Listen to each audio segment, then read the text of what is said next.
আসন্ন ADC village council নির্বাচনকে ঘিরে রাজনৈতিক উত্তাপের মধ্যে কাঞ্চনপুরের ২৬ নম্বর দক্ষিণ লালঝুরি এলাকায় এক অভিযোগ ঘিরে তীব্র চাঞ্চল্য তৈরি হয়েছে। অভিযোগ রাজনৈতিকভাবে হেয় করার উদ্দেশ্যে পরিকল্পিত চক্রান্ত করা হয়েছে। তার দাবি, সোমবার রাতে বাড়ি ফেরার পথে তার উপর হামলার চেষ্টা হয় এবং পরে একটি বাড়িতে আশ্রয় নিলেও সেখানে আক্রমণের চেষ্টা চালানো হয়। ঘটনার পরদিন একটি সংবাদ মাধ্যমে প্রকাশিত প্রতিবেদনে তার বিরুদ্ধে ধর্ষণের অভিযোগ আনা হয়, যা তিনি সম্পূর্ণ মিথ্যা ও উদ্দেশ্য প্রণোদিত বলে দাবি করেছেন।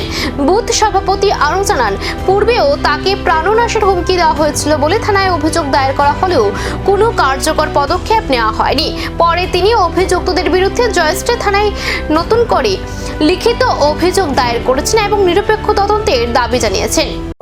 সোমবার রাত্রে 9:30টার সময় বাজাতে আবার সময় রাস্তাতে আমরা দাঁড় করাইয়া, তারা 2-3 জন দাঁড় করাইয়া আমরা প্রাণনাশের করছে। তখন আমি কোনো রকম প্রাণের পালিয়ে আইজে আমি বাড়ি ঢুকতে পারি না। এদিকে ঢুকছি, এদিকে আমার পাশের বাড়ি, এদিকে এদিকে ঢুকার পর তারা পিছনে লোক আসলো, প্রায় 10-15 জন লোক আইসে, করছে করে তারারে আক্রমণ করছে তারা।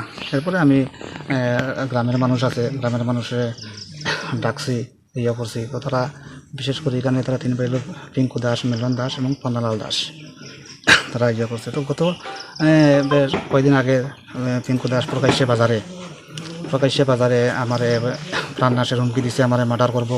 এটা বাজারবাসী দেখছে, বাজারবাসী শুনছে, এটা এলাকার মানুষও জানে। এটার ব্যাপারে আমরা প্রশাসনের কাছে আমরা এফআইআর দায়ের করছি। আমার কাছে প্রমাণপত্র, নোটিশ সব কিছু আছে। তো তারা এটা যেটা এলিগেশন তারা লাগাইছে ভদ্র মহিলা দিয়া, এটা দেখো, এটা বিশেষ করে কইমু তারা সিপিএম করে এরা আমরা দলের ভাবমূর্তি নষ্ট করার লাগি বা বেসিক্যালি আমার ব্যক্তিগতভাবে তারা আক্রমণ করে, এটা যাতে ভাবমূর্তি নষ্ট হয় বা আমার তারা করতে করে লাগি আমি বিশেষ করে আবেদন করছি আমাদের ত্রিপুরা রাজ্যের যে প্রশাসন আছে, এটা আমি সুষ্ঠু প্রশাসনের দিকে আমি দৃষ্টি আকর্ষণ করে বলছি, এটা সুষ্ঠু বিচার বা সুষ্ঠু তদন্ত হয়। তবে প্রশ্ন থেকে যাচ্ছে, এই ঘটনার পেছনে কি সত্যি রাজনৈতিক ষড়যন্ত্র নাকি রয়েছে অন্য কোনো অজানা দিক?